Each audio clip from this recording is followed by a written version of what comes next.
Operation सिंदूर के बाद से भारत ने दुनिया को यह संदेश तो दे दिया कि अब भारत करारा जवाब देता है। इस बीच रक्षा मंत्री राजनाथ सिंह ने भी बड़ा बयान दे दिया।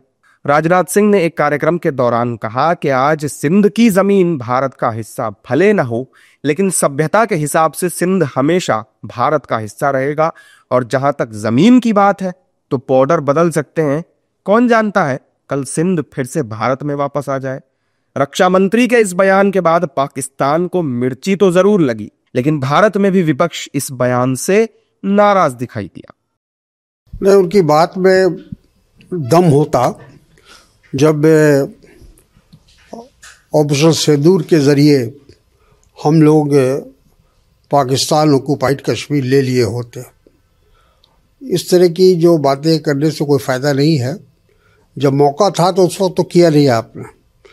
अब जिसको कहते हैं कि सांप निकल गया उसके बाद लाठी मार रहे हैं। समाजवादी पार्टी की चिंता देश की आंतरिक और बाहरी सुरक्षा को लेके, कश्मीर में कभी घटना हो जा रही है, कभी दिल्ली में घटना हो जा रही है, ये समाजवादी पार्टी की चिंता है। हम देश की सरकार से उम्मीद करते हैं कि जो देश के दुश्मन हैं उनको करारा जवाब मिलेगा, और हम इस बात की उम्मीद करते हैं कि अब आने वाले समय में इस तरह की कोई भी घटना वो घटित नहीं होगी।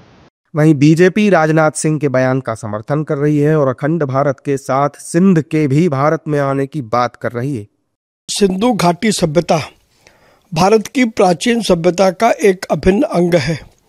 इस नाते से आदरणीय श्री राजनाथ सिंह जी ने जो कहा है वो सही मायने में भविष्य वक्ता की एक भूमिका है।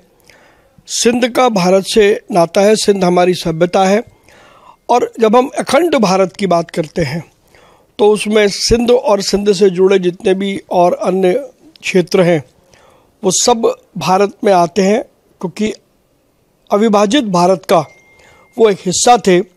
और प्रधानमंत्री नरेंद्र मोदी जी के नेतृत्व में हम अविभाजित भारत की कल्पना को साकार करने में कोई कसर नहीं छोड़ेंगे। आप दुनिया के इतिहास में अगर गूगल निकाल कर देखेंगे तो प्रतिवर्ष कई देश बनते हैं और कई देश की सीमाएं बदलती हैं, तो ये स्वाभाविक विषय, कोई बहुत बड़ी बात नहीं।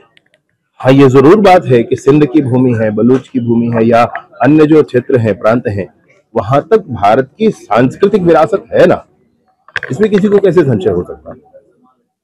हमारे मंदिर वहां पर हैं, हमारे गुरुद्वारे वहां पर हैं, भारत की सांस्कृतिक विरासत वहां तक फैली हुई है, इसको तो कोई नकार नहीं सकता है। आज राजनीतिक सीमाएं क्या हो गई एक अलग बात है, सांस्कृतिक सीमाओं की कहेंगे आप बात तो विस्तीर्ण है भारत। बहरहाल राजनाथ सिंह का ये बयान पाकिस्तान तक भी पहुंच गया है और वो राजनाथ के बयान से बौखला गए।